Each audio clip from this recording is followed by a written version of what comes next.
Halo semua, kembali lagi di Bamaka Review Channel. Hari ini gue berada di Toyota Kijang Innova 2.0G AT bensin tahun 2012.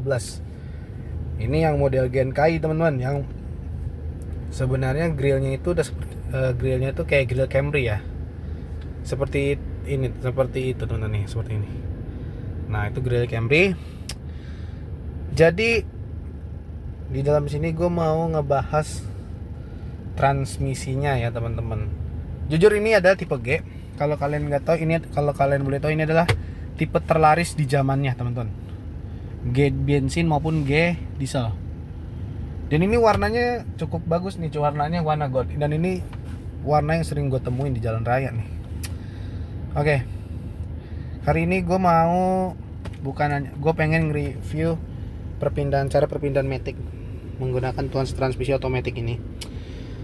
Sebelumnya gue udah pernah mereview Innova 2.0e manual tahun 2014 teman-teman. Yang hot type itu semua udah airbag ya. Kalau tipe G 2012 ini, tipe G E sampai J pun dia belum ada SRS airbag. Untuk di zamannya sekisaran 2012 itu tipe V yang hanya ada SRS airbag, baik V biasa maupun V luxury teman-teman, baik V diesel maupun V bensin gitu teman-teman. So kalau kita lihat di transmisinya ini udah kelihatan beda ya. Kalau manual dia di sini ya teman-teman, dan laci penyimpanannya nanti di sini. Nah kalau matic transmisinya di sini, laci penyimpanannya di sini, kelihatan beda banget. Dan tipe G ini langsung ada sensor parkir ya teman-teman nih, seperti ini.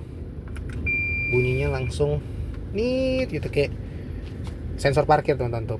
Kalau oranye ini berarti dia nyala, kalau oranye nggak nyala berarti mati. Oke, kita nyalain. Kalau gue lebih seneng dinyalain. Oke, ini transmisinya teman-teman. Oke. Di transmisinya ini, kalau teman-teman belum tahu, sorry. Dia kalau lampu dinyalakan, nih kalau lihat ya, dia langsung nyala kan, PRND sampai L nya itu nyala.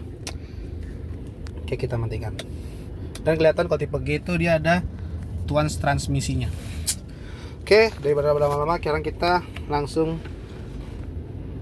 mereview si transmisinya. Ini adalah transmisinya, dia Matic Girate 4 speed ya kan.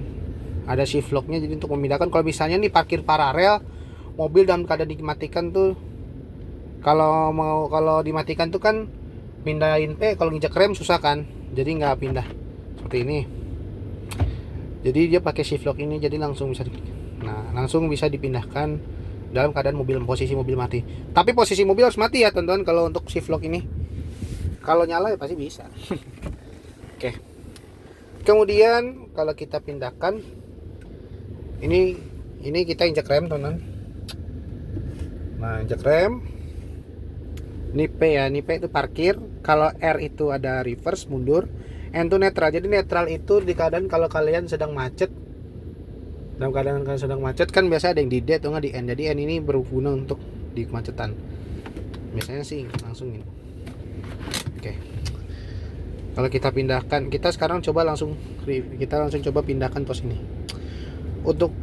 Nah di sini perbedaannya. Kalau tipe G ini dia masih biasa ya, dia transmisinya biasa ini, grid biasa. Tapi kalau di tipe V itu dia sudah pakai corak wood panel. Setirnya juga sama pakai wood panel. Dan tipe V biasanya di sini ada audio steering switch sama di sini.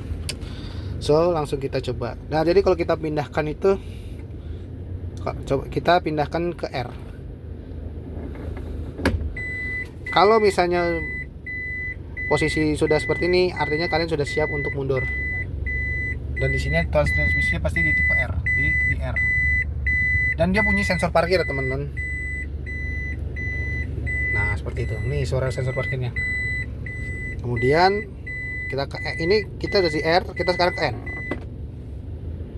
Ke N itu netral. Jadi kalau ini seperti yang tadi gue bilang, dia parkir. Kalau parkir paralel juga nih kalau lagi macet, itu bisa digunakan. Ini bisa digunakan Dan yang paling banyak itu adalah di parkir paralel teman-teman tuh. Jadi kan di parkir paralel itu kan kadang-kadang mobil dipindahin kalau ada mobil keluar. Ini berguna sekali. Kita pasti ke transmisi D, ke D. D ini drive, jadi kalian sudah siap untuk berjalan ya. Dan transmisinya di D. Hijau itu di D. Kalau N, nah kalau N di hijau, tapi kalau di R itu dia oranye. Gitu teman-teman. Oke, terus yang kemudian ini adalah 3. Jadi ini yang untuk mengurangi kecepatan ya teman-teman, engine brake automatic. Ini D2 ini mulai ke sedikit low ya, yang biasa. Kalau L ini adalah low. Ini biasanya kalau berguna di tanjakan teman-teman. Di tanjakan, kalau misalnya engine brake tuh biasa L itu berguna. Oke.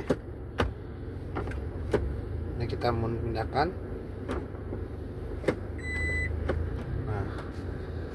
Nah, setelah lihat transmisinya, nah kita coba melihat bagaimana cara shift locknya bekerja nih teman-teman. Jadi shift lock ini bekerja seperti ini. Gue matiin dulu. Kita matikan. Shift lock tinggal diginin saja teman-teman. Ini kita pencet. Ini kita pencet ya. Kita pencet. Kita pencet.